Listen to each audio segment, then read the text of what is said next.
മനോരമയിൽ ഒന്നാമത്തെ വാർത്ത സ്വാഭാവികമായും നടിയെ പീഡിപ്പിച്ച കേസാണ്. വിധി ഇന്ന്. കോളിളക്കം സൃഷ്ടിച്ച കേസിൽ 10 പ്രതികളാണുള്ളത്.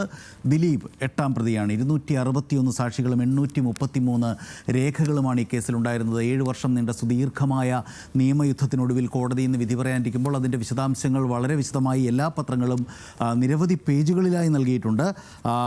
ഒപ്പം ഒരു വാർത്താ ചിത്രമുണ്ട്. അത് 2017 ഫെബ്രുവരി 23-ന് എറണാകുളം CJM കോടതിയിൽ കീഴടങ്ങാനെത്തിയപ്പോൾ പൾസർ സുനിയെ അറസ്റ്റ് ചെയ്ത നമുക്ക് ഓർമ്മയുണ്ട്. ജനലിലൊക്കെ തൂങ്ങിക്കിടന്ന അയാളെ പോലീസുകാരെ ബലം പ്രയോഗിച്ച് പിടിച്ചുകൊണ്ടുപോകുന്ന ആ ടെലിവിഷൻ വാർത്താ വീഡിയോ, അതിൽ നിന്നുള്ള ഒരു പിക്ചർ ഗ്രാബാണെന്ന് തോന്നുന്നു മനോരമ ഇന്ന് മുൻ പേജിൽ കൊടുത്തിരിക്കുന്നത്.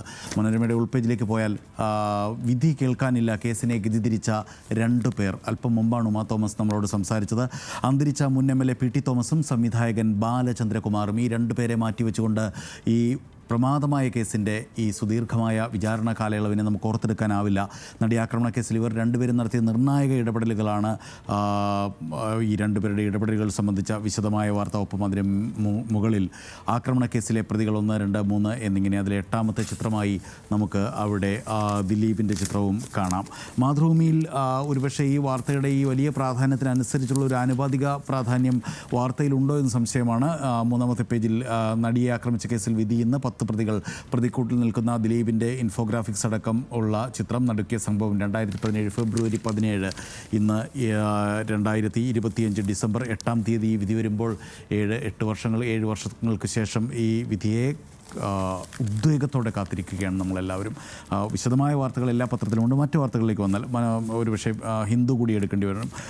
Case that shaped States socio political discourse. നമ്മുടെ സംസ്ഥാനത്തിൻ്റെ സാമൂഹിക സാഹചര്യങ്ങളടക്കം മാറ്റിമറിച്ച ഈ വലിയ കേസിൻ്റെ നാൾ വഴിയെക്കുറിച്ച് വളരെ വിശദമായി ഹിന്ദു നൽകിയിരിക്കുന്നത്. Case led to the setting up of the women in cinema collective, Hema panel, internal compliance committee on film sets.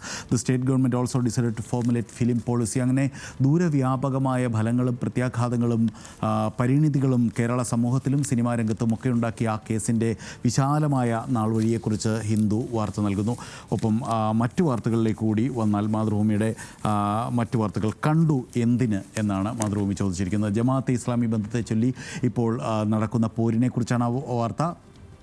CPM-ഉം Jamaat-e ഇസ്ലാമിയും UDF-ഉം ഉൾപ്പെട്ട ആ തർക്കത്തിൽ 3 ദിവസമായി മുഖ്യമന്ത്രിയുടെ മുഖാമുഖ പരിപാടിയിൽ അദ്ദേഹം 4ാമത്തെ ദിവസമാണ് നിരന്തരം ആവർത്തിച്ചുകൊണ്ടിരിക്കുന്നത് UDF ജമാഅത്തെ ഇസ്ലാമി ബാന്ധവത്തെക്കുറിച്ചാണ്. അതേസമയം പഴയ കൂടിക്കാഴ്ചയെ പ്രശ്നവൽക്കരിക്കുകയാണ് UDF-ഉം ലീഗും ജമാഅത്തെ ഇസ്ലാമി തന്നെയും.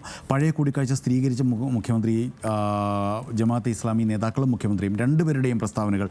ജമാഅത്തെ ഇസ്ലാമി നേതാക്കളുമായി മുമ്പ് കൂടിക്കാഴ്ച നടത്തിയിട്ടുണ്ട്. CPIM സംസ്ഥാന കമ്മിറ്റി ഓഫീസിൽ വെച്ചായിരുന്നു കൂടിക്കാഴ്ച.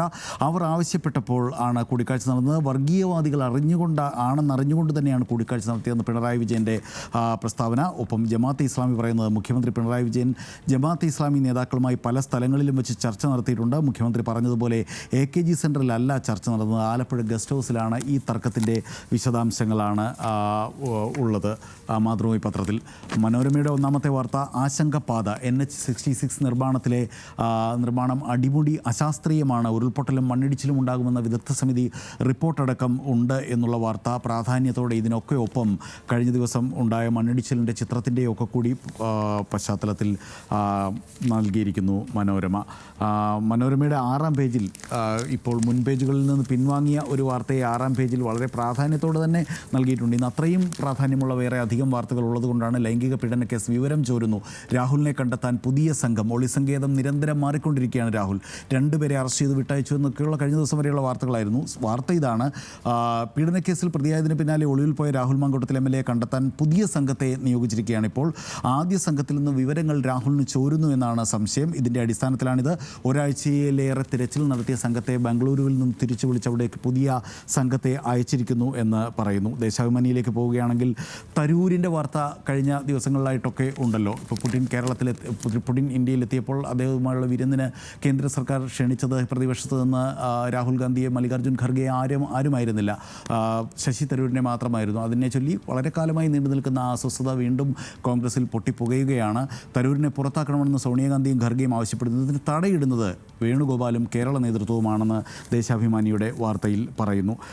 5-ാമത്തെ പേജിൽ ഈ പറയുന്ന ജമാഅത്തെ ഇസ്ലാമി തങ്കക്കുടമായത് എങ്ങനെ എന്ന് ഇന്നലത്തെ പരിപാടിയിൽ ഇന്നലത്തെ മുഖാമുഖം പരിപാടിയിൽ മുഖ്യമന്ത്രി ചോദിച്ച വാർത്ത ഉണ്ട്. ഇന്ന് നിശബ്ദം നാളെ സെമി എന്ന് കേരളകൗമുദി കൊടുത്തിരിക്കുന്നു. രാഹുലിനെ കണ്ടെത്താൻ പുതിയ സംഘം എന്നുള്ളത് നേരത്തെ പറഞ്ഞ വാർത്ത ബാക്കി എല്ലാ പത്രങ്ങളിലും ഉൾപേജുകളിലേക്ക് പോയപ്പോൾ മംഗളം അത് ഒന്നാം പേജിൽ തന്നെ ഇട്ടിരിക്കുന്നു. വീക്ഷണം ഗത്യന്തരമില്ലാതെ സത്യം സമ്മതിച്ചു എന്ന വാർത്തയാണ്.